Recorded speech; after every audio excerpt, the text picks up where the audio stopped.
En el dibujo de figura humana, un elemento importante en la composición es el delicado balance entre gesto y estructura. La estructura son las distintas formas que conforman el cuerpo, y el gesto es la relación entre esas formas.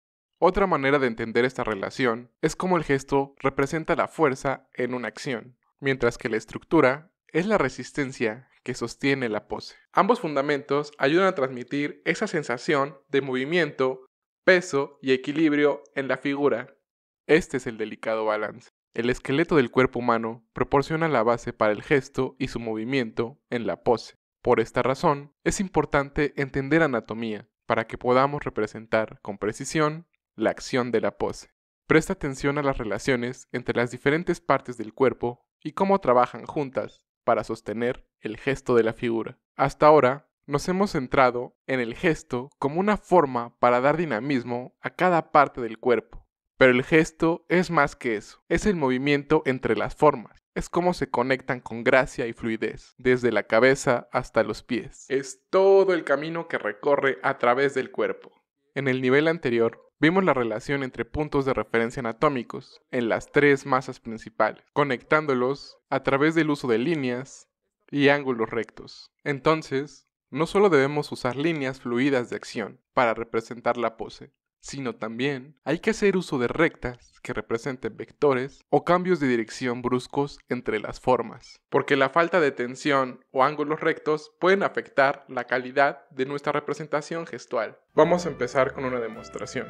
Lo primero que vamos a hacer va a ser identificar puntos de referencia anatómicos en nuestro modelo. Primero es cómo están relacionadas las tres masas principales, a través de un eje central que va a pasar por dos de esas tres masas principales, pero esta línea podría venir desde el occipital, pasando por la séptima vértebra, siguiendo el gesto natural de la columna vertebral, hasta llegar al sacro y después continuar, hasta donde se dividen los glúteos. Yo te recomiendo que los puedes marcar en tu misma referencia. El occipital iría más o menos por aquí, la séptima vértebra iría más o menos en esta zona. Recuerda de un ángulo que conecte ambos acromiones. Un ángulo donde estén las décimas costillas, puedes marcarlas incluso con puntos. ¿Cuáles son los puntos que vas a marcar para tu sacro? Después nos vamos a enfocar en la relación entre la caja torácica y la cadera, también conocido como el frijolito. Se utiliza para representar el torso de manera simplificada y estilizada, usando un par de óvalos o elipses que representen estas masas principales, convertidos en un punto de partida para agregar estructura a nuestros estudios gestuales, en especial en poses en movimiento o de mucha acción. Es importante sentir la pose. ¿Qué está haciendo la persona? ¿Está de pie o en movimiento? La conexión entre el tórax y la cadera es relajada o es tensa. ¿El torso está girando? Hay que buscar un desequilibrio en la pose. Concretamente, cuando una de estas dos masas se inclina hacia cualquier dirección, una parte de la conexión entre ellas se estira y la otra se aplasta, generando una sensación de impacto o peso de una sobre la otra. Este fenómeno ocurrirá siempre que una de las dos masas se doble o incline, sin importar qué dirección. Cuando hay un giro entre la conexión del torso durante un movimiento de torsión, la piel será estirada de un lado hacia el otro. Si la caja torácica gira, esta rotará en dirección opuesta a la pelvis y viceversa. En estos casos, presta especial atención a cómo vamos a representar la línea central. Dibujar solo la relación entre cadera y tórax no siempre será suficiente para comunicar la posición del cuerpo en la pose. Apóyate del uso del eje central, contornos cruzados y referencias anatómicas como lo puede ser el sacro, los omóplatos, la pelvis, el ombligo o las clavículas. Haz uso de escala en el tamaño y contornos cruzados para comunicar cualquier tipo de escorzo entre la relación de ambas masas principales. El uso del frijolito es ideal para conseguir resultados de una manera rápida y expresiva, explorando diferentes poses sin quedarse atrapado en los detalles. Volvamos a nuestro ejemplo. Incluso podrías conectar un elipse para toda esta zona, que va a ser la que va a contener la cadera, y sería una de las dos masas que vamos a utilizar para este. ¡Frijolito! Para el huevo que contiene la caja torácica nos vamos a ir desde las marcas de las décimas costillas y el punto más alto va a ser esa séptima vértebra. Sale ya lo que tenemos identificado aquí, hay que pasarlo a nuestro dibujo. Empieza con esa línea que une las tres masas principales. Puedes marcar o empezar a marcar tu occipital, tu séptima vértebra. Y podemos conectar con fluidez. Sale más o menos aproximadamente cuál va a ser el espacio que vas a ocupar para tu dibujo. Después podemos irnos con los puntos de referencia anatómicos, donde vamos a encontrar esas décimas costillas y el ángulo que los conecta.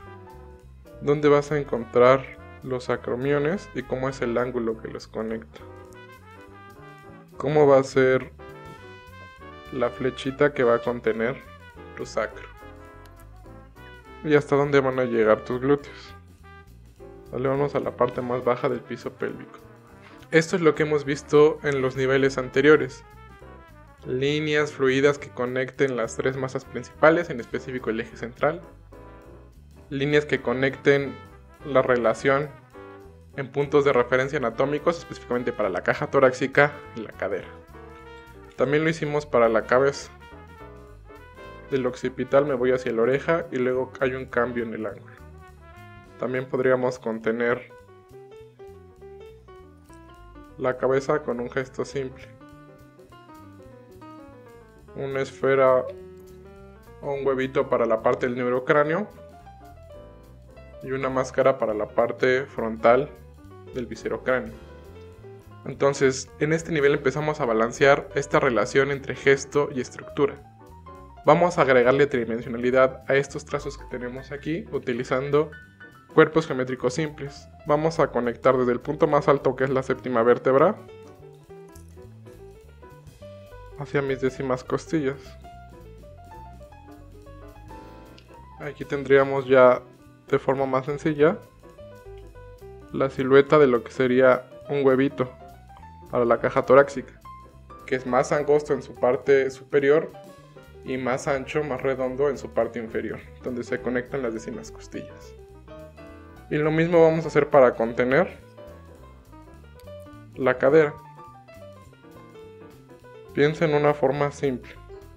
Si quieres buscar mayor tridimensionalidad y realismo, arribita del sacro busca una elipse, que va a ser la que contenga la parte superior de la cadera.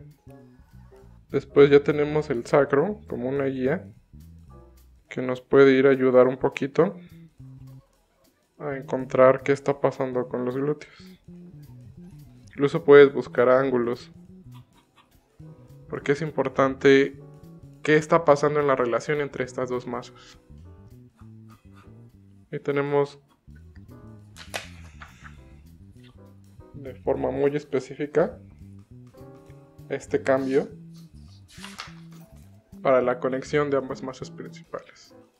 Entonces, ya que tienes representada de forma sencilla la estructura de estas dos masas, o de las tres, puedes agregarle más tridimensionalidad buscando contornos cruzados. En este caso nos sirve mucho el glúteo y la flechita que usamos para el sacro. Esta elipse también es muy importante. Pero lo que queremos aquí es cómo se van a relacionar, cómo se van a conectar. Que en un caso es una línea recta, fluida, que conecta ambas masas. Y en el otro hay un cambio de dirección más brusco, que incluso me está generando aquí, donde está la décima costilla, una ligera hendidura por ese cambio brusco de presión, generando fuerza una masa sobre la otra. Vas a notar cómo estos ángulos se van a volver un poco más irrelevantes en este paso, en este nivel. ¿Por qué? Porque lo que nos está interesando es comunicar tridimensionalidad. Y esos ángulos normalmente nos ayudan a relacionar puntos, pero lo mantienen en una representación más bidimensional, más plana. Entonces, ya que tenemos las tres masas principales, podemos buscar eso, reforzar estos gestos naturales de puntos de referencia anatómicos. Aquí tengo la columna vertebral, Y algo importante que está pasando es que también podría añadir mi omóplato. Recuerden que por el frente se conecta hasta el esternón. En este caso nos vamos a enfocar en la expansión triangular y en la espina de la escápula. Y vamos a representar ambas. Esto nos ayuda a darle contexto a nuestro dibujo y comunicar de forma más específica qué es lo que está pasando. ¿Por qué? Porque con el sacro, con la columna, con los omóplatos, ya estamos comunicando de forma más específica que esta es una parte posterior, que es la vista posterior de un cuerpo humano. Ya que tenemos la relación entre las tres masas principales, lo que prosigue va a ser agregarle las extremidades, ¿sale? Aquí noten que también me adentré a poner cómo se está relacionando a través del cuello la cabeza con la caja torácica. Entonces ya tenemos esto. Necesitamos 2 piernas y un brazo. En esta pose, en la parte anterior del torso, se encuentra el brazo derecho de la modelo. Desafortunadamente, no tenemos más información sobre su posición. Por esta razón, lo vamos a omitir. Pero de este lado, en la parte posterior del torso, sí tenemos en la referencia cómo podemos representar este brazo. De hombro hasta codo y de codo a muñeca. Puedo guiarme con mis referencias anatómicas más o menos a qué altura es donde tendría que haber ido ese codo. Recuerden que también las articulaciones las pueden representar si buscan tridimensionalidad, si buscan estructura con una esfera.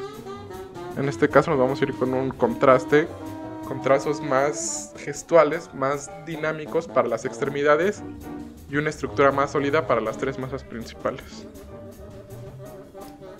Entonces, tengo esto aquí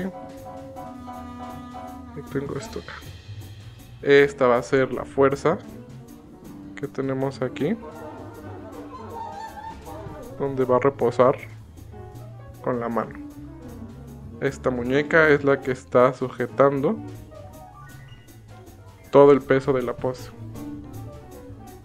¿Sale? Y noten solo con cierta fluidez, con una sombra incluso para contrastar el trabajo de línea que tengo abajo, cómo estoy representando la conexión, la fuerza, para representar de forma muy sencilla este brazo. Para las extremidades nos vamos a centrar en agregarlas de manera cohesiva y fluida, con un ritmo natural. Es importante recordar que el gesto debe de influir a medida que añadimos más detalles y formas a nuestro dibujo. Aquí la idea es exagerar el movimiento de una manera atractiva y expresiva, pero aún así mantener un sentido de equilibrio y proporción. Si le damos demasiado énfasis a la estructura, nuestras poses se verán tensas, aburridas y sin vida. De igual forma, si le damos demasiado énfasis al gesto, tal vez sea atractivo visualmente, pero la abstracción lo limitará en su función representacional. ¿Qué nos hace falta? Vamos a buscar las direcciones donde van a ir estas piernas. Igual de este lado tengo mucha sombra, entonces ¿qué les parece si reforzamos esto para comunicar mejor dónde va a ir la pierna y cómo desde el glúteo podemos conectar con esa pierna? En este caso, ¿qué me conviene más? ¿Solo una línea? ¿Representar la silueta? Esas son las decisiones que vas a empezar a tomar dependiendo de qué esté pasando en tu referencia. En este caso nos vamos a ir con algo más allá que solo un simple gesto que conecte de forma sencilla. Vamos a buscar representar fluidez entre una forma y otra, y eso a lo mejor hace que caigamos un poquito en representar de forma sencilla la silueta que va a contener esa forma. Entonces de este lado tenemos la sombra, por eso voy a reforzar la línea en la parte donde hace contacto mi cuerpo con el piso.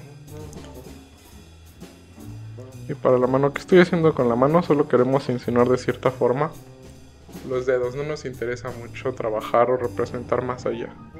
Otra cosa que tenemos aquí es que se alcanza a asomar el pecho, lo vamos a insinuar, que se note que está atrás de, y una fluidez que conecte desde el hombro hacia el cuello.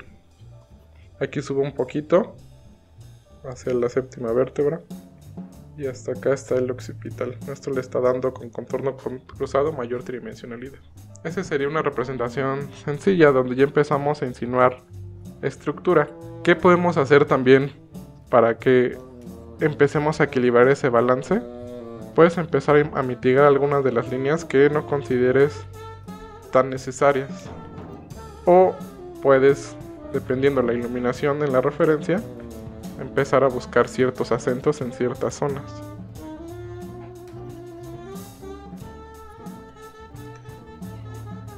En específico, resalta cuando haya sobreposición.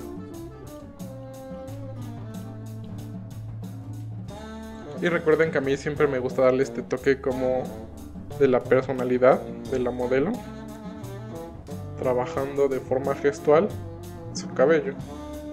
¿Por qué? Porque es bastante libre, me ayuda a contrastar las formas o los trazos más precisos para la estructura. Puedo trabajar de forma muy directa como cierta sombra para darle volumen, o con mayor precisión líneas más sencillas para comunicar el rizado de su cabello. Y listo. Balancear ambos fundamentos es la clave. Hay quienes se inclinan más por el uso de uno o de otro, pero encontrar en qué parte de la balanza te sientes más cómodo será uno de los primeros pasos para encontrar tu estilo. Solo recuerda que quedarse en tu zona de confort limita tu desarrollo artístico. Tu objetivo debería de ser dominar ambos fundamentos. Experimenta insinuando la estructura, agregando puntos de referencia anatómicos en las extremidades. Las articulaciones son un punto de partida importante. De igual manera, por el momento, puedes representarlas de forma simbólica utilizando esferas. Pero conforme estudiemos más sobre estas, buscaremos que nuestros trazos representen la posibilidad de movilidad utilizando un dibujo anatómico más preciso. Así que espero que no te hayas perdido nuestros videos sobre anatomía.